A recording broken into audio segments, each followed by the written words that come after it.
আসসালামু আলাইকুম রহমতুল্লাহি ওবরকাতুহু। সম্মানিত দর্শক, আজকের যে শিরোনামটি ব্যবহার করেছি, এই শিরোনামটি বর্তমান জমানাতে আমরা যারা বসবাস করছি তাদের জন্য আমার দৃষ্টিতে অতি গুরুত্বপূর্ণ। রাষ্ট্র ক্ষমতায় যে ভদ্রলোক এখন আছেন, আমরা অনেকেই তাকে অবমূল্যায়ন করার চেষ্টা করছি। কেউ তাকে বুড়া মানুষ বলার চেষ্টা করছি, কেউ তাকে সুদি ইউনুস বলে বকাঝকা করার চেষ্টা করছি। অনেকে মনে করছে আওয়ামী লীগের, বিশেষ করে আওয়ামী লীগের যারা লোকজন তারা মনে করছে যে তিনি কোনোমতে সেই স্যান্ডউইচ, তারপর শেষে কোকা-কোলা, হুইস্কি এগুলো খাইয়ে কোনোমতে একটা নোবেল পুরস্কার ম্যানেজ করে এনেছেন। এটা কোনো বিষয় না। তার বিরোধী যারা পক্ষ, তারাও তাকে নানা রকম নেতিবাচক কথাবার্তা বলে থাকেন। তো এরই প্রেক্ষিতে আমাদের ভাবতে হবে যে এই মানুষটি কোন প্রক্রিয়াতে, কিভাবে হঠাৎ করে বাংলাদেশের সিংহাসনে বসলেন এবং গত ৭ মাসে সরকারের পাহাড় সমান ব্যর্থতা সত্ত্বেও একজন সিঙ্গেল মানুষ এখনো পর্যন্ত তাকে একটা গালি দিয়ে কোনো কথা বলেননি। এখানে হলো তার সবচেয়ে বড় সফলতা।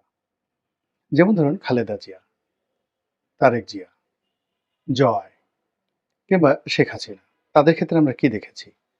মানুষ পাইকারি হারে আমজনতা গালাগাল করেছে, অভিশাপ দিয়েছে। তাদেরকে ক্ষমতাচ্যুতি করার জন্য তারা আল্লাহর দরবারে মোনাজাত করেছে। কিন্তু এখানে এই গত ৭ মাসে অসংখ্য মব হয়েছে, অসংখ্য যাকে বলা হয় আইনশৃঙ্খলার অবনতির চরম পরাকাষ্ঠা হয়েছে এবং এখন পর্যন্ত কোনো কিছু ঠিক হয়নি।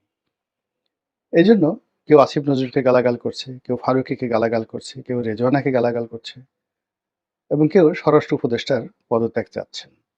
কিন্তু কোনো অবস্থাতেই ডক্টর মোহাম্মদ ইউনূস সম্পর্কে এখন পর্যন্ত কেউ একটা টু শব্দ করেননি। বরং এত ব্যর্থতার মধ্যে যে শব্দগুলো আসছে, সেখানে শোনা যাচ্ছে যে মার্চ ফর ডক্টর ইউনূস, অর্থাৎ ডক্টর ইউনূসকে ক্ষমতায় রাখার জন্য মিছিল হবে। শোনা যাচ্ছে যে ডক্টর মোহাম্মদ ইউনূস আরো ৩ বছর ক্ষমতায় যেন থাকতে পারেন, সেজন্য রাজনৈতিক শক্তিগুলো মাঠে নামবে। অনেকের দাবি ৫ বছর ক্ষমতায় থাকুন, অনেকের দাবি আজীবন ক্ষমতায় থাকুন।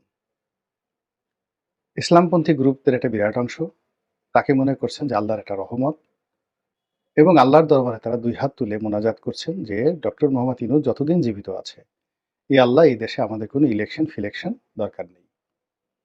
এখন এই জিনিসগুলো কি এমনি, এমনি হচ্ছে? হতে পারে। অর্থাৎ আকাশ থেকে আল্লাহ রাব্বুল আলামিন ডক্টর ইউনূসের জন্য রহমত নাজিল করেছেন, বরকত নাজিল করেছেন এবং এটার শরীয়তে এবং মারিফতি ব্যাখ্যা